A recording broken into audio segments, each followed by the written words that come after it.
오늘은 오늘과 다음번에는 창세기 22장 말씀을 가지고 은혜를 나누겠습니다. 오늘 말씀의 제목은 브엘세바에서 모리아 산으로, 이런 제목입니다.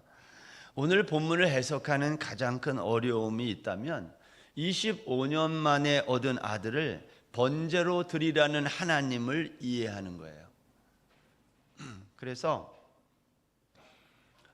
하나님을 이해할 수 없어요. 그래서 불가해성이라 그래요.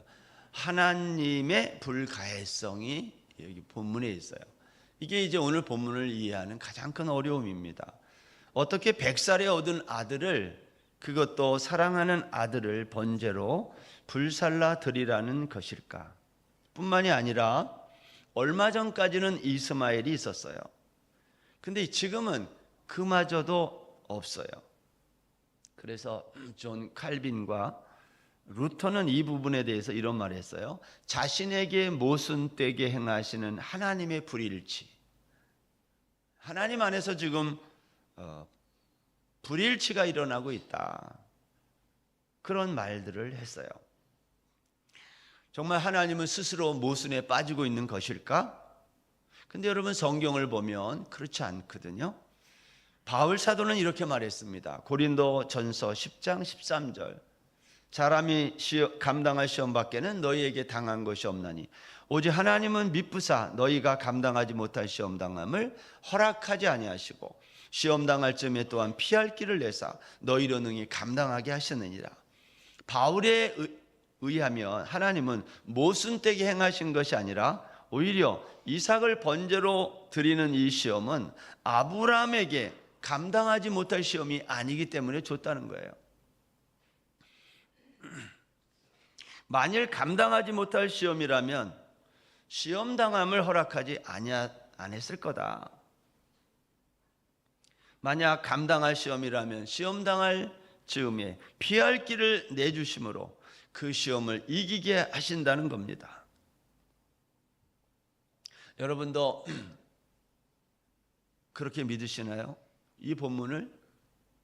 하나님은 우리가 감당하지 못할 시험을 허락하지 않고 또한 감당할 수 없을 때는 피하게 하심으로 궁극적으로 모든 시험을 이기게 하신다는 이 바울의 말, 바울이 했던 이 말, 여러분 이 말씀을 믿으시나요? 예수님은 이렇게 말씀했어요. 마가복음 8장 35절에서 누구든지 자기 목숨을 구원하고자 하면 잃을 것이요 누구든지 나와 복음을 위하여 자기 목숨을 잃으면 구원하리라. 이 말씀은 제자도의 핵심을 말씀하신 것인데요, 누구든지 살고자 하면 죽고 죽고자 하면 산다는 말이에요. 아브라함은 사랑하는 아들을 번제로 잡아 드려도 하나님이 다시 살리실 것을 믿은 사람이라는 말입니다. 이렇게 보면 오늘 본문은 두 가지 측면에서 생각해 볼 수가 있습니다. 하나는 그동안 넘어지고 실수했던 아브라함이 그런 과정을 거쳐오면서 믿음의 사람으로 완성되어 가고 있는 측면, 이게 첫 번째 측면이에요. 아들을 번제로 드리라는 명령은 도저히 순종할 수 없는 이교적 명령이었음에도 불구하고 아브라함이 이런 하나님의 명령에 순종하고 있다는 겁니다. 때문에 이 사건은 아브라함의 인생의 여정에 있어서 가장 큰 위기인 동시에 한편으로 말하면 기회인 거예요. 여러분, 위기는 늘 기회잖아요. 아브라함에게 바로 그러한 위기이며 기회였다. 다른 측면이 있다면 그동안 실수하고 넘어지는 아브라함을 포기하지 않고 그에게 약속하신 말씀을 이루어 가시는 하나님의 신실하심. 만일 하나님의 신실하심이 없었다면 믿음의 조상 아브라함은 없었을 것이다. 믿음의 사람으로 완성되어져 가는 아브라함이 하나 있고요, 그 아브라함을 약속한 말씀으로 이루어 가시는 하나님의 신실하심이 만나는 장면, 이게 창세기 22장이에요. 저는 7월 오늘 마지막 주일인데 오늘 창세기 22장이 아브라함에게 있었던 이 사건이 저와 여러분의 인생의 사건이 되기를 바랍니다. 하나님의 신실하심, 그리고 나의 완성. 여러분, 오늘 본문 22장 1절에 보면 여기 그일 후에라는 말이 나와요. 그일 후에. 이 그일 후에라는 이 말은 아브라함이 블레셋 땅에서 여러 날을 지낸 후를 말합니다. 아브라함은 이 블레셋 땅에 여러 날 지내면서 무슨 일을 했을까요? 우리가 지난 주일날 살폈지만 아브라함은 이 땅에 살면서 에셀나무를 심고 영원하신 하나님 여호와의 이름을 부르며 지냈다 그랬어요. 여러분, 창세기 21장 34절 지난주 말씀 다시 한번 더 볼까요? 그가 블레셋 사람의 땅에서 여러 날을 지냈더라. 여기 여러 날이라고 번역된 히브리 말은요, 욤 랍이라는 단어인데요, 이건 수일, 며칠이 아니라 오랜 세월을 의미하는 단어예요. 그래서 한 유대인 전승에 따르면 여러 날은 30년 정도다 이렇게 말해요. 여러 날의 정확한 시간을 알 수 없지만 일반적으로는 이삭이 번제에 사용할 나무를 지고 갈 만한 나이로 봅니다. 적당할 것 같아요. 아브라함은 이 수십 년의 기간 동안 우물을 뺏기지 않기 위해 그랄 왕 아비멜렉과 다투다가 하나님의 간섭으로 브엘세바 언약을 맺고 둘이 헤어졌어요. 그렇죠?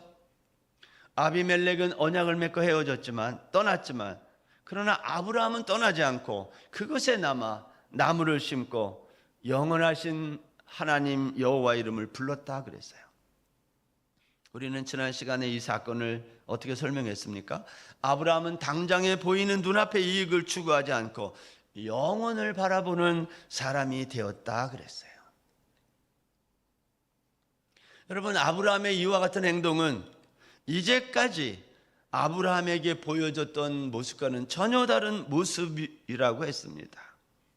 그동안 아브라함은 늘 눈앞에 보이는 당장의 이익을 추구하는 인생이었지만 에셀나무를 심고 이 블레셋 땅에 살면서 그는 전혀 다른 모습을 보이기 시작했다는 겁니다.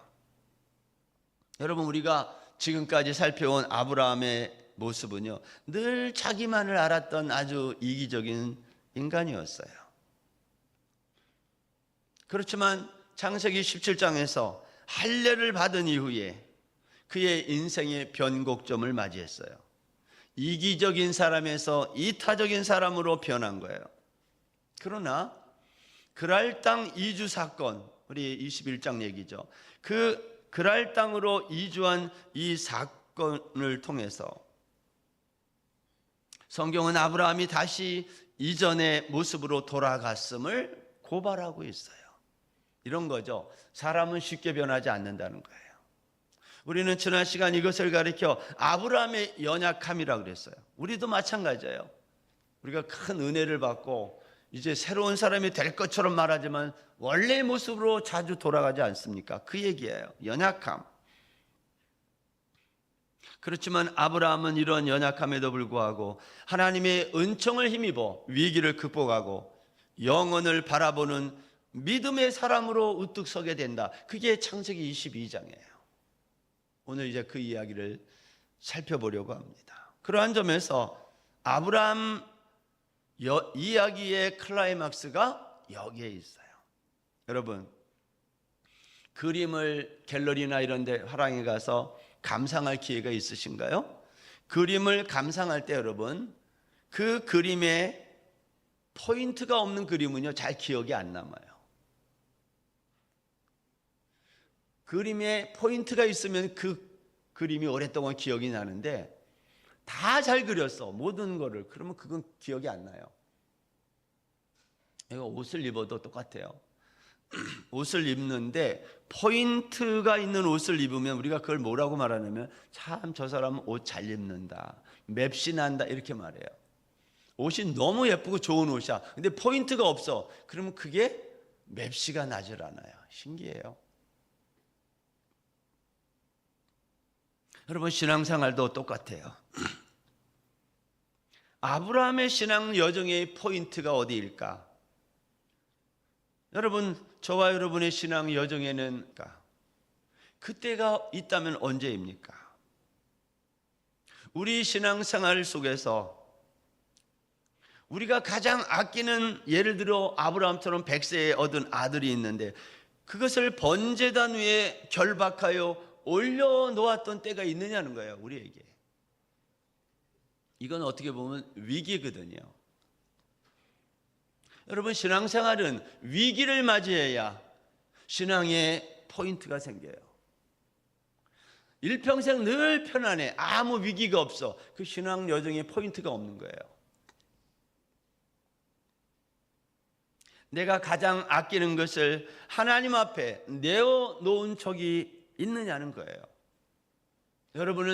여러분이 가장 아끼는 어떤 것을 하나님 앞에 아낌없이 아브라함처럼 내어놓은 적이 있으십니까? 보통 이럴 때는 신앙의 위기입니다. 인생의 위기예요. 인생의 위기를 맞이할 때마다 하나님은 우리에게 그 위기를 통해 우리 신앙의 포인트를 주시기를 원하는 거예요. 그런데 여러분, 하나님은 이러한 중요한 신앙의 포인트 지점마다 하나님이 똑같은 방식으로 하는 게 하나 있어요. 그게 뭐냐면 그 사람에게 나타나 말씀한다는 거예요. 아브라함에게 있어서 예를 들면 창세기 12장 7절에 보면 아브라함에게 하나님이 나타나 말씀했어요. 내가 이 땅을 내 자손에게 주리라. 언제 이 말씀을 했어요? 아브라함이 낯선 가나안 땅에 도착해서 사방에 두려움으로 빠져 있을 때, 이 땅이 아직 내 땅이 아니고 내 자손이 아무도 없을 때 하나님이 나타나서 하신 말씀이 이 땅을 내 자손에게 주리라. 하나도 이루어진 게 없을 때, 이 땅도 내 땅이 아니고 아들도 한 명 없을 때 이 말씀을 하셨다는 거예요. 창세기 15장 1절에 가면 우리가 다 거쳐온 말씀들이지만 하나님이 이때도 아브라함에게 나타나 말씀했어요. 아브라함아, 두려워하지 말라. 나는 내 방패요 너의 지극히 큰 상급이다. 이때가 언제 이런 말씀했어요? 당시에 가나안 땅에 패권자였던 그돌라오멜에게 포로로 잡혀간 조카를 구출해 온 다음 그돌라오멜의 보복을 두려워하고 있을 때 하나님이 나타나 하신 말씀, 두려워하지 말라. 나는 내 방패요 너의 지극히 큰 상급이다. 창세기 17장 1절에 가면 아브라함이 99세가 됐을 때 하나님이 나타나서 또 말씀했어요. 나는 전능한 하나님이다. 너는 내 앞에서 행하여 완전하라. 아들을 주겠다는 약속을 받았지만 아무리 기다려도 소식이 없을 때 여종 하갈을 통해 이스마엘이라는 아들을 얻고 13년이 지난 어느 날 하나님이 나타나 말씀하셨어요. 나는 전능한 하나님이라니까. 내가 너에게 약속한 아들을 반드시 준다. 그러니 너는 내 앞에서, 내가 약속한 말 앞에서 행동하라는 거예요. 그리고 창세기 18장 1절에 보면 아브라함이 온 집안의 남자들과 함께 할례를 받은 다음에 그때 하나님이 아브라함에게 나타나 말씀했어요. 이때는 25년 전에 약속한 아들을 주시겠다는 마지막 확인이었어요. 그리고 이듬해 아브라함은 말씀대로 이삭을 얻습니다. 여러분, 이제 이삭이 태어나서요. 그러면 다 된 거 아니에요? 주겠다고 한 아들이 태어났으니까 이제 다 된 거 아닙니까? 그런데 아브라함의 이야기는 여기에서 끝나지 않고 오늘 본문으로 이어지는 거예요. 이삭이 태어난 다음에 하나님이 나타난 거예요. 이건 무슨 뜻이에요? 우리가 이제까지 아브라함의 인생길에서 하나님이 나타날 때는 다 위기 때마다 나타난 건데 하나님이 지금 또 나타났다는 말은 위기라는 말 아닐까요? 하나님은 지금 나타나서 아브라함에게 뭐 하기 위해 나타났다고 성경이 말하자면 시험하기 위해 나타났다는 거예요. 시험하기. 여러분, 하나님이 가끔 우리에게 나타날 때가 있습니다. 그때는 언제냐면 우리의 신앙을 시험하기 위함이라는 거예요.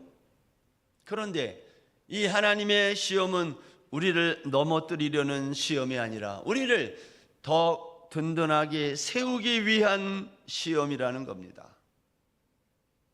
여러분, 인생의 위기가 올 때 왜 나한테 이러한 위기가 오냐 이렇게 하지 마세요. 그것은 하나님이 나의 신앙을 더 굳건히 세우기 위한 테스트라는 겁니다. 문제가 뭐냐면 하나님이 주시는 시험이 너무 어렵다는 거예요. 문제가. 그럼 오늘 본문 2절 다시 보세요. 2절. 여호와께서 이르시되 내 아들 내 사랑하는 독자 이삭을 데리고 모리아 땅으로 가서 내가 내게 일러준 한 산 거기서 그를 번제로 드리라. 근데 여러분, 이 어려운 시험 문제를 받은 아브라함의 반응이 이상해요. 아들을 번제로 드리라는 이 명령을 듣고도 아브라함은 동요하지 않고 괴로워하지도 않는다는 거예요. 성경은 아브라함이 하나님의 명령을 듣고 너무 자연스럽게 순종하고 있음을 보여줘요. 그것을 잘 표현한 말이 뭐냐면 1절 끝에 있는 내가 여기 있나이다 라는 말이에요. 11절에도 보면 아브라함이 이삭을 잡으려고 칼을 잡을 때, 죽이려고 칼을 잡을 때 하늘로부터 아브라함아 아브라함아 하는 소리가 들릴 때 아브라함이 뭐라 그래요? 내가 여기 있나이다 그래요. 아브라함은 하나님의 부르심 앞에 언제나 즉각 내가 여기 있나이다 순종하고 있는 겁니다. 뿐만이 아닙니다. 3절에 보면 아브라함은 번제를 드리라는 명령을 받고 아침에 일찍 일어나요. 여러분, 아침에 언제 일찍 일어나요? 놀러 갈 때, 골프 치러 갈 때, 여행 갈 때 전날부터 들떠가지고 잠을 설치고 일찍 일어날 때는 놀러 갈 때 일찍 일어나요. 지금 아브라함은 놀러 가는 게 아니에요. 근데 일찍 일어나요.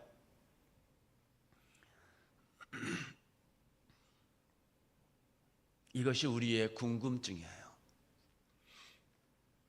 아브라함은 아들을 번제로 죽여 드리는 그날 아침 왜 일찍 일어났을까? 번제 드리는 장소가 자기가 있는 브엘세바에서 모리아까지는요 약 70km 정도 돼요. 직선거리로. 성경은 이것을 3일 길이라 그랬어요. 아브라함은 3일 길을 걸으면서 많은 생각을 했을까요? 안 했을까요? 했을 겁니다. 아버지인데 내가 이제 3일 길을 가면 얘를 죽여야 되는데 왜 생각을 안 했겠어요? 언제든지 마음만 먹으면 발길을 돌릴 수 있는 충분한 시간이 3일이에요. 하나님은 아브라함에게 내 아들을 번제로 며칠 날까지 드려라 이렇게 시간을 말씀해 주시지 않았어요. 서둘러 갈 필요가 없다는 말이에요. 그런데 아브라함은 일찍 일어나 출발한 거예요. 여러분, 신앙생활은 누구의 결정으로 하는 겁니까? 여러분이 이 자리에 나온 것은 누구의 결정이에요? 신앙생활은 내가 결정해서 하는 겁니다.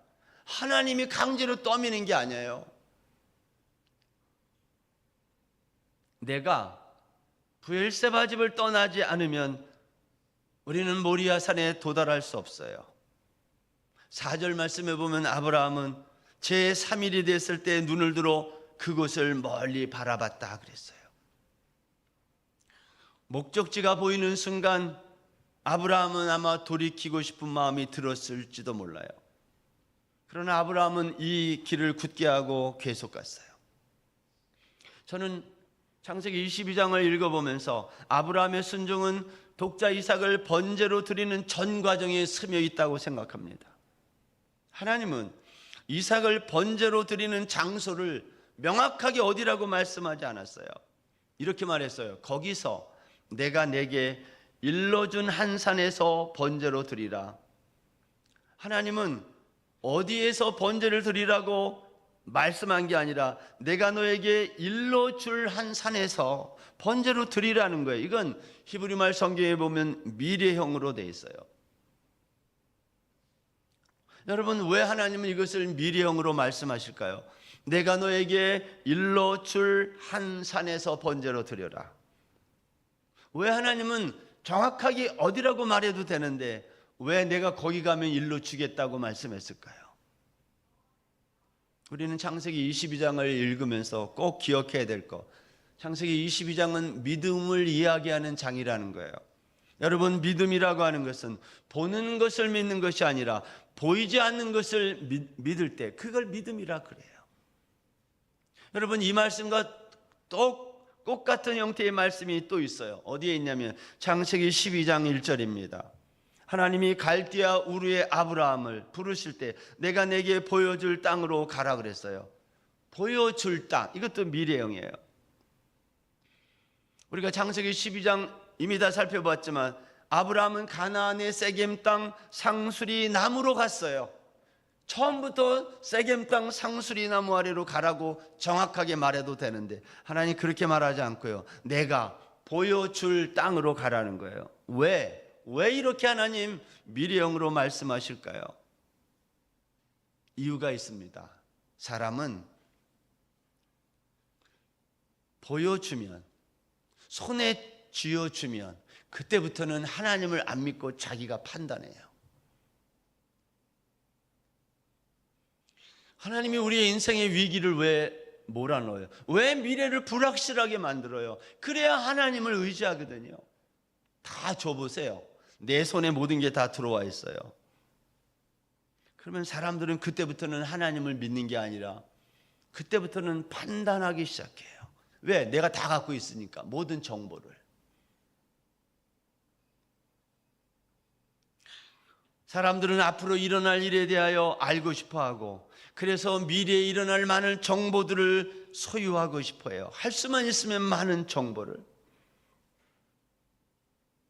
왜냐하면 그래야 자신이 가진 정보를 기초로 해서 다가올 미래를 판단하고 그것을 내가 결정하는 거예요. 하나님이 결정할 건데 우리는 그 결정권을 하나님에게 주고 싶지 않고 내가 결정하고 싶은 거예요. 그러니까 우리는 다 보기를 원해요.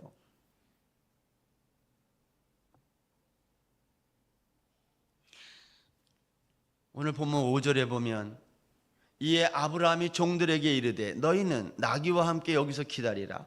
내가 아이와 함께 저기 가서 예배하고 우리가 너희에게로 돌아오리라 그랬어요. 여러분, 우리가 이 구절에서 주목할 만한 표현이 있습니다. 아브라함은 두 종과 이삭을 데리고 여기까지 온 거예요. 근데 도착한 다음에 종들에게 이렇게 말했어요. 너희는 나귀와 함께 여기 기다려라.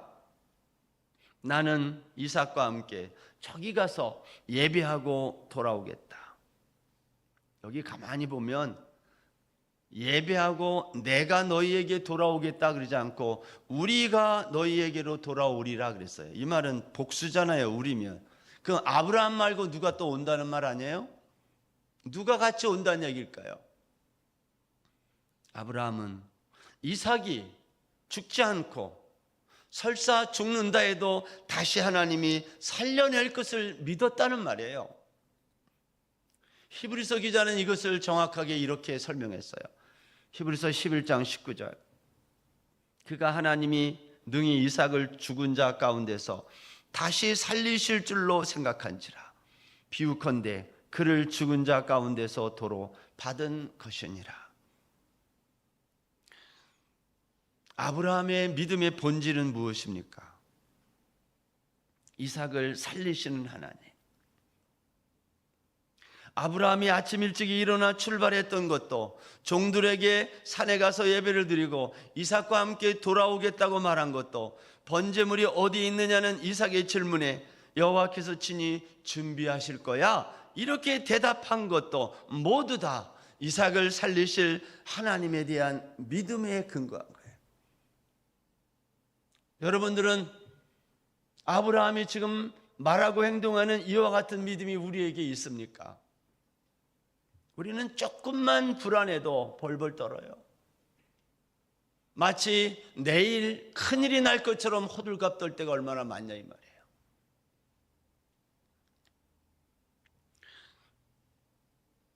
아브라함은 모리아산에 이삭을 번제로 드리는 현장에 종들을 데리고 가지 않았어요. 왜 데리고 가지 않았을까요? 굳이? 만약 이삭을 하나님이 살릴 거라는 믿음이 있고 그랬다면 종들을 데리고 가서 자기의 믿음을 그들 종들에게도 보여주면 좋은 거 아니에요? 아브라함은 종들을 데리고 가지 않았어요. 이유가 무엇일까요? 믿음이란, 믿음의 행위란 사람들에게 보여주는 것이 아니다라는 거예요. 오늘날 사람들은 우리의 믿음을 보이기 위해 얼마나 애쓰는지 알 수 없어요. 내가 얼마나 믿음이 대단한지를 보여주고 싶어 해요. 보이지 않는 믿음을 보여주려고 해요.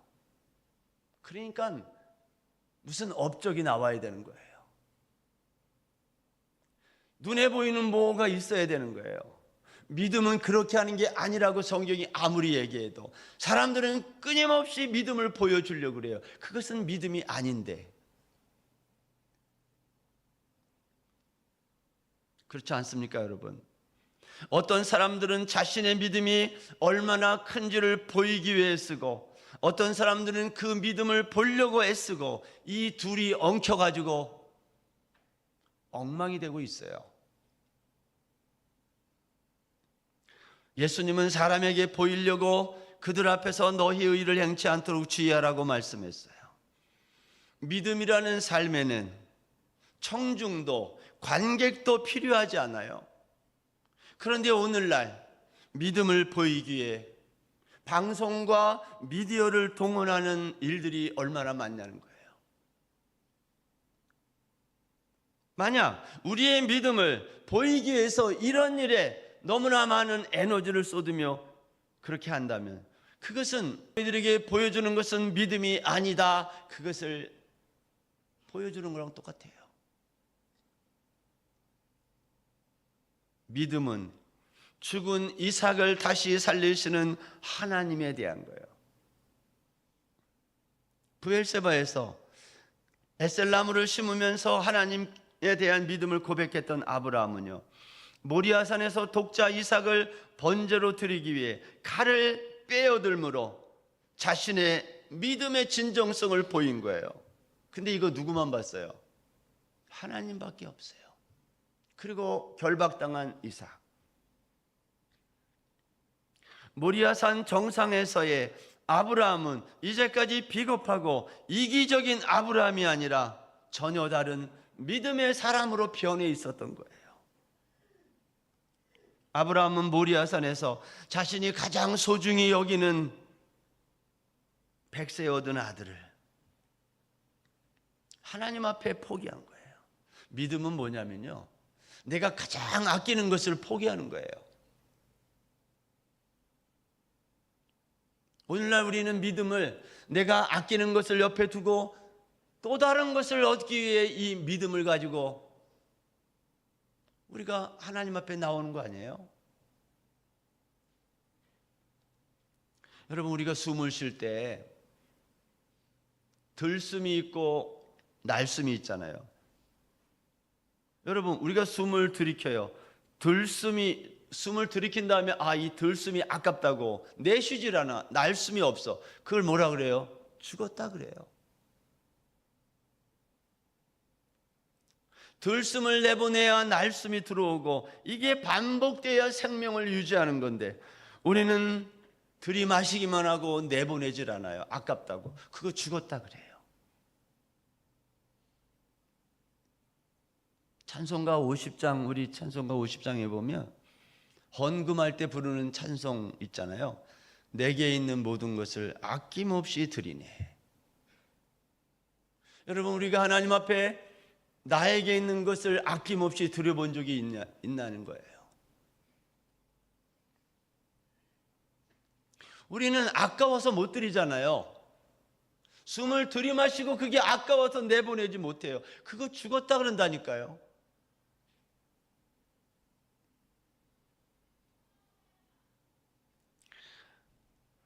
블레셋 땅에 거주한 지 오랜 세월이 지난 다음 하나님은 아브라함을 부르셨어요.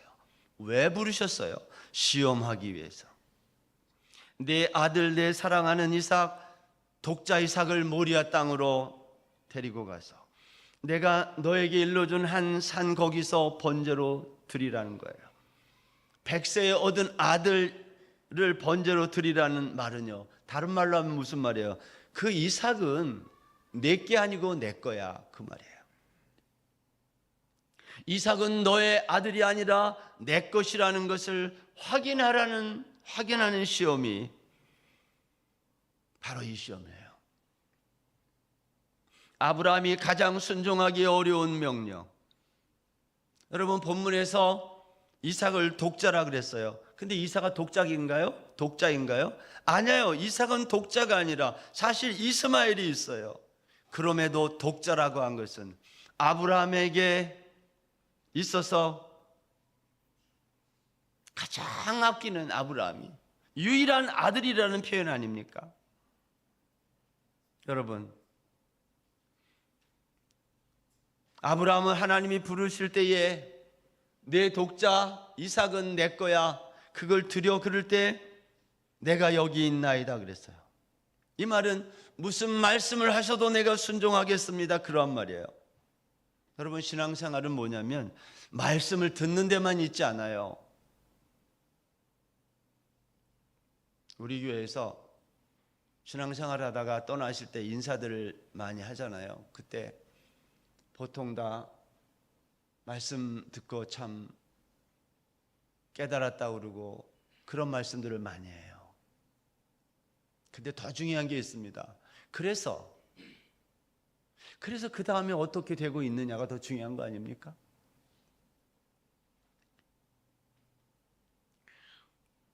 여러분, 우리가 그동안 얼마나 많은 말씀을 듣습니까? 이제는 들은 그 말씀에 순종하는 자리로 나가야 되지 않느냐는 거예요. 여러분, 2024년도 벌써 5개월밖에 이제 안 남았어요. 올해 남은 5달은 여러분 어떻게 살려고 계획하고 계십니까?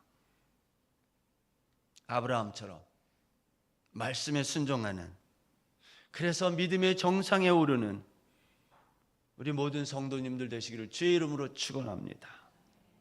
제가 오늘 말씀을 이제 맺으려고 하는데요, 제가 다음번에 이 22장을 한 번 더 할 건데 그때는 19절에 있는 이 말씀과 함께 얘기할 건데, 여러분 19절 한번 보세요. 이에 아브라함이 그의 종들에게로 돌아가서 함께 떠나 브엘세바에 이르러 거기 거주하였더라, 이런 말이 있어요. 왜 아브라함은 브엘세바에서 모리아산 거기까지 와가지고 왜 거기에서 다시 브엘세바로 돌아갔을까요? 이런 말이에요. 믿음의 사람이 돌아가 머물러야 할 자리는 모리아산이 아니라 브엘세바라는 거예요. 모리아산은 믿음의 절정이 나타난 자리이지만 그 모리아산은 우리의 삶의 현장은 아니라는 거예요. 우리는 믿음의 자리로 우리가 살아가야 할, 돌아갈 자리가 있다는 거예요. 그게 어디예요? 그게 브엘세바예요. 브엘세바는 하나님의 약속을 바라보며 순종하는 삶의 자리입니다. 내가 여기 있나이다 했던 그 자리. 영어 성경에 보면 내가 여기 있나이다 이 말을 Here I am 이렇게 번역해 놨어요. 내가 여기에 있습니다. 여러분, 저와 여러분이 머물러야 될 여기는 어디냐는 거예요. 여기 믿음의 자리는 어디이냐는 겁니다. 거기는 모리아산이 아니에요. 모리아산은 거기에서 하나님 앞에 나의 믿음을 하나님의 신실하심 앞에 드러내는 거고, 그 다음에는 거기에 머무는 것이 아니라 이제는 돌아와 브엘세바에서 사는 거예요. 브엘세바가 어디예요? 세상이에요. 애국가의 경계선, 유혹도 많고 갈등이 많은 자리, 여러분이 날마다 일하는 일터, 여러분이 날마다 가정에서 가족들과 힘들지만 어렵게 살아가는 그 자리, 거기가 브엘세바예요. 그리스도인은 모리아산에서 머무는 게 아니에요. 그리스도인은 모리아산에서 돌아와 브엘세바에서 모리아산의 기적을 마음에 품고 믿음의 여정을 계속 걷는 거예요. 여러분, 일주일 동안 여러분이 살고 있는 여러분의 가정과 여러분의 일터가 쉽습니까? 거기에는 기적이 일어나지 않아요. 거기는 갈등과 유혹이 너무 많아요. 그러나 우리가 살 곳은 거기인 거예요. 우리는 거기 브엘세바에서 살기 위해 내가 누구인지 모리아산 하나님의 신실하심 앞에 내가 누구인지를 확인하고 돌아와 브엘세바의 삶을 계속 사는 거예요. 이 한 주간도 여러분의 브엘세바에 돌아가 이 믿음의 자리를 지키고 믿음으로 살아가는 저와 여러분 다 되시기를 주의 이름으로 축원합니다.